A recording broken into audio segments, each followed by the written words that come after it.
আমার মেয়ে অসহ্য করে গাছে যে ফাঁকি দিছে রাত্রে। আমার মেয়ে কিছুতে ওর ভাত খাইব না, কয় কি আমার বউ আছে, আমি কি আরে আমি এনে খামু। আমার মেয়ে হেসে কয় কি মা ব্যক্তি তো মারবো, আমি জায়গা থাকবো, আমি মরি মরি মরুম।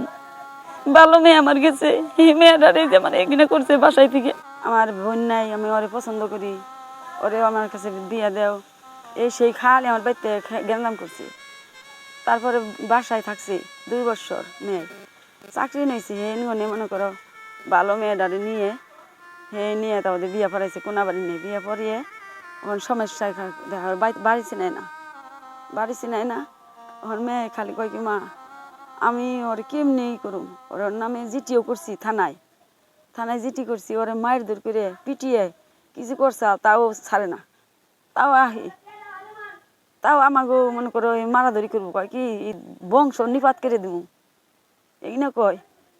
পরে আমার মেয়ে অসহ্য করে গাছে যে ফাঁসি দিছে রাত্রে। আমার মেয়ে হেসে কয় কি মা ব্যক্তি তো মারবো, আমি জায়গা থাকবো, আমি মরি মরি মরুম।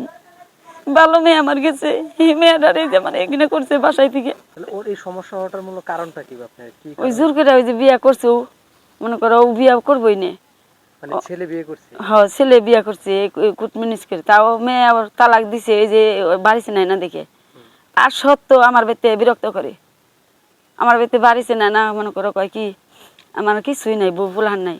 ওখান মেয়ে এই যে পাগল হয়েছে পরে নিয়ে গেছে, দেখে কি ওর হাসাই বউ ফুলহান আছে, বাপের বেঁচে দিছে।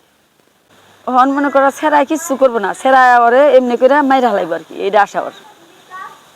বলে ও আমারে পছন্দ করে না, আমারে ওইটি আর কি ধোঁকা দিছে, এটা তো ওই করবো না, আমার বেতে ফাঁসি দেয়। এখন আপনার সরকারের কাছে কোনো চাওয়া আছে? সরকারের কাছে আমার এটা সাহায্য করলে আমার উপকারটা আমি দেয়, আমি এইটাই আমি একটু উপকার হইতো আমার, এটা সাহায্য করতে আমার, আমি অসহায় মানুষ। আমি সাংবাদিকের কাছে কইছি বলে আমার দেখেছে বাজান আমার মেয়েরা আমার চিকিৎসা করে দিহারো, তোমাকে ওটার নাম থাকতো ওগো বোন, মামা স্বাস্থ্য বোন হিসাবে, পালা পাড়াপড়শি হিসাবে। আমি খুব বিপদে পড়ছি মেয়েরা নিয়ে। আমার মেয়ে কিছুতে ওর ভাত খাইব না, কয় কি আমার বউ আছে, আমি কি আরে আমি এনে খামু। হে কোন দেশে, রংপুর সাইডে অনেক দূরে, নিয়ে একদিন রেখে নিয়ে পড়ছে। চেষ্টা করুম কেমনি, হন কি হয়েছে হন হে কয় কি করলে পরে আবার যদি করে ও ছেড়া কিছু, কেমনে কি হয়েছে হন কমু কেমবে, এই বিয়া করার পরে গনে এরকম হয়েছে। এই বিষয়টা নিয়ে যে এলাকার যে প্রতিনিধি আছে তাদের সাথে কথা বলেছিলেন?